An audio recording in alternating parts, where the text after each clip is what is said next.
Today's learning target is I can change metric units of length, capacity, and mass. Today we're going to be looking at the metric system. Now, we use in the United States the customary system.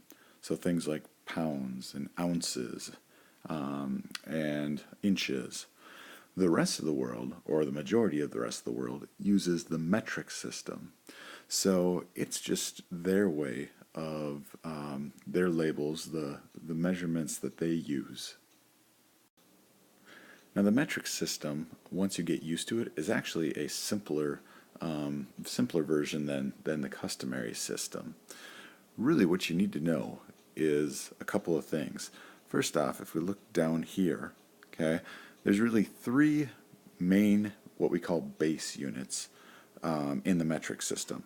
So the first is meters, and meters measures length. So anytime you're measuring any kind of length, width, any measurement like that, that's going to be done in meters. Okay. There's also another base unit is so grams right here. That's a measurement of weight. All right. And then the last one is liters, and liters measures volume. And if you remember volume, and I know you've talked about this in science, volume is the amount of liquid or the amount of space that you can fit inside of an object. It doesn't have to be liquid, but oftentimes when we're measuring volume, we think about it in terms of liquid. Now this conversion chart here, this metric conversion chart, shows us what kind of each base unit that we can have. So meters, grams, and liters. So if we look at this right here, here's where our base unit goes. So these are meters, that's how I abbreviate meters, M, grams, I abbreviate with a G, and liters with an L.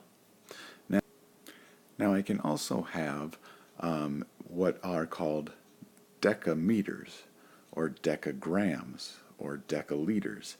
Okay, I could have kilometers, I could have kilograms, I could have kiloliters. Okay, over here I could have millimeters, milligrams, milliliters. So each of these boxes can be tied to our base unit. And what these do is they tell us how many of our base unit that we have.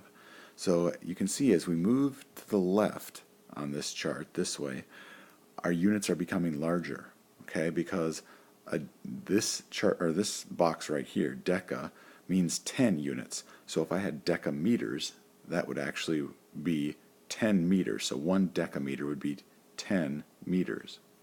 If I had let's say hectoliters, that would be 100 liters. So 1 hectoliter would be 100 liters.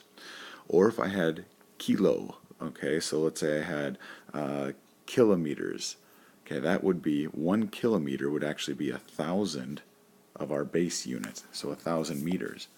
Now, as I go this way to the right, I'm actually getting smaller. I'm having smaller units. So for example, 1 decimeter, if I had 1 decimeter, that's actually smaller than 1 meter. Okay, it's 1/10 of a meter. If I had a centimeter, 1 centimeter is smaller than a meter. It's 1/100th of a meter. And a millimeter is smaller than a meter. It's actually 1 millimeter would be 1,000th of a meter. Now here's a really good mnemonic device to remember the order of these. If you can remember King Henry died by drinking chocolate milk, okay, that's going to tell you the order of these. So K, kilo, H, hecto, D, deca, B is your base unit, D, deci, C, centi, and M, milk, or milli. So King Henry died by drinking chocolate milk. Now here's how I can use my metric conversion chart to help me make conversions here. So in this problem it says I have 4.5 liters and I want to convert that or change that into milliliters. So I want to see how many milliliters 4.5 liters equals. Now the first thing I'm going to do is find where I am on my conversion chart. So I'm looking at liters here. So I'm going to just put an L right here. Okay, because liters is a base unit right there. Now I want to get to millimeters, which is right here in this part of the conversion chart. Now, when I'm moving to the right in the conversion chart, every time I move one box to the right, that is multiplying. I'm multiplying by 10. Okay, so to go from here, I'm multiplying by 10 to figure out that if I went right here, I'd multiply by another 10. And if I went here, it would be, I'd multiply by a third 10. So I'd multiply by 10 3 times, okay, which really would be 10 to the third power is what I'd be multiplying it by, because I'd be multiplying 10 3 times. Now remember that when you multiply by 10, what you're doing is you're going to move the decimal point one place to the right, okay? So anytime I multiply by 10, I have to move my decimal one place to the right. So in this case, I have 4.5, okay, and I have 4.5 liters right there, right? It's liters, and I'm going to multiply now 1 by 1 10, by 2 tens, by 3 tens, because I want to get it to milliliters. So if I multiply this by 1 10, I have to move my decimal to the right one time. Now I have to move my decimal to the right a second time for the second 10, and I'm going to put a 0 in there for the placeholder, and I have to do it a third time.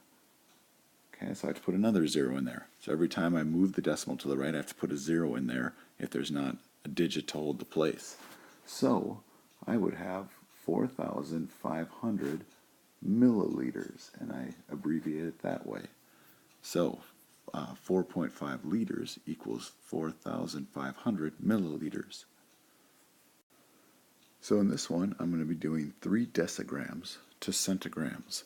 So I want to find, here's where decigrams would be, and here's where centigrams would be. So I'm moving one place to the right. Okay, so I'm timesing by 10. So if I have 3, okay, remember if I don't see my decimal point, it's always here, and times that by 10, so I move the decimal one place to the right, and so I'd have to put my placeholder there. So it would be 30 centigrams would be 3 decagrams would be the same as 30 centigrams. In this problem here, I'm going from kilometers, so from here, to centimeters, way over here. So I'm going to be timesing it by 10, 1, 2, 3, 4, 5 times. So I'm going to need to move my decimal 5 times to the right.